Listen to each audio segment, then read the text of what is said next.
Palestinian struggle that's being discussed in the UN. First, Hamas leader Ismail Haniyeh has written a letter to the UN claiming that international law supports rocket fire on Israeli cities. And also yesterday, alleged support for violent struggle and a, quote, free Palestine from the river to the sea, coming from an unexpected direction, a CNN commentator who spoke at the UN, Marc Lamont Hill. To commit to political action, grassroots action, local action, and international action that will give us what justice requires. And that is a free Palestine from the river to the sea. Thank you for your time. Eli, what do you think? First of all, I would like to say to this... Marc Lamont Hill. Yeah.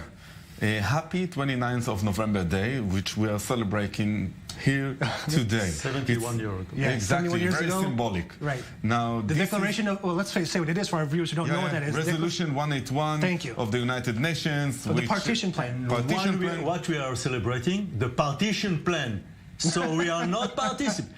You want one country with all the Palestinians. I'm so sorry Marc Lamont understood completely what the Likud want. One country, a democratic country of all the citizens. That's what you want with all the Palestinians? One country, and I'm so sorry that you are not able to understand the intentions, actions, and declarations of the Palestinian Authority who don't accept the Jewish existence. We want to separate. We will have to separate. Of course, I did not say we don't want to separate more. Ourselves. We have, and you want to keep the territories, and you want to keep the hand on the Palestinian territories and on the Palestinian people. We don't want them. But Eric, I want to ask you quickly. Let's go back to Marc Hill. What's your reaction to what he said at the UN?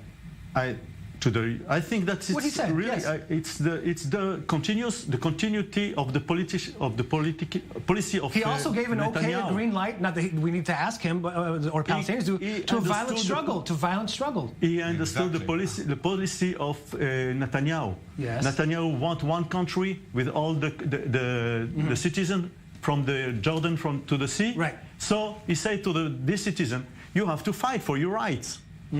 I'm so sad of two things. First of all, you don't understand the Palestinian intentions, and second, you give legitimacy to this right gentleman. Give any legitimacy. Now you say that Netanyahu wants one-state solution. You're giving the legitimacy. No, you're giving by the fact that you don't want to separate from the Palestinian people. No, we want to keep our security. That's what we are doing. Now, I'm the first that I want to keep the security. Of course, but you made a lot of mistakes. Your party made a lot of mistakes. The mistake was when he says free Palestine, Eric, free Palestine from the river to the sea, is that not an elimination of Israel?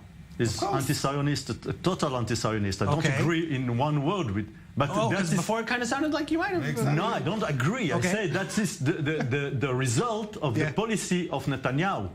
This is the result of the policy of Netanyahu, that people understood that they have to fight to give legitimacy to the Palestinians. And what about the letter that Ismail Haniyeh wrote to the UN saying that rocket fire is legal according to international law? It's a disaster. I believe we must, fight against it. But if the UN will accept it, it means that we have a new phase in the struggle against the Palestinians. He's claiming because the Gaza Strip is occupied, it's legal. Gaza Strip is not occupied, not at all. We have a siege, an army siege, because of the weapon that the Palestinians hold. Eric, wrap it up. Let's be clear, there is a huge plan with the Hamas. We are speaking with Hamas. Nahon? Yes. That's right. We are speaking Hamas. We are speaking after 4th time that we went to war with them, instead of speaking at the beginning and trying to clear the things. With whom to speak? And with Hamas, you are speaking. You are speaking with Hamas. The government is speaking with Hamas through the Saudis, through the Kuwaitis, and through the Palestinian Authority.